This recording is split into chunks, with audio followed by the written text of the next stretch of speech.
পালাও। ওই রাক্ষস সাপ আবার আইছে। আলো লাগলেই পাথর হয়ে যাইতাছে। হাল করে খবর দেখাও। হালকা ভাই, ও হালকা ভাই, জলদি বাইরাও। যে সাপে তোমার পোলারে কামড়াইছিল সেটা এখন আরো বড় হইয়া পুরো গ্রাম পাথর বানাই দিতেছে। আমাকে বাঁচাও ভাই। রে তোরে না পাথর বানাইলাম, তুই ঠিক হলি কেমনে? দাঁড়া, আজকে তোরে একবারে শেষ কইরা দিমু। পাবলিকের লাইক আর কমেন্টের জোর দেখছস? ওই শক্তিতেই তোর পাথর ভাঙে আমি ফিরে আইছি। ওই শয়তান, আমার গ্রামে পাড়া দিছস কোন সাহসে? তোর তো কলিজা কম না। আজ তোরে মাইরা দড়ি বানায় ঘুরাবো। জিন্দেগিতে আর এই গ্রামে মুখ দেখাবি না।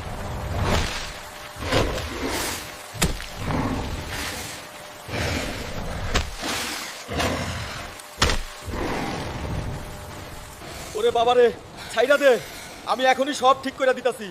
আমারে মাইরা ফালাইলো রে।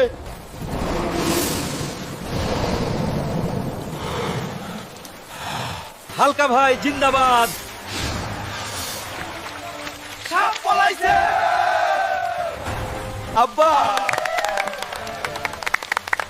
আমি পুরা সুস্থ হয়ে গেছি, তুমিই আসল হিরো।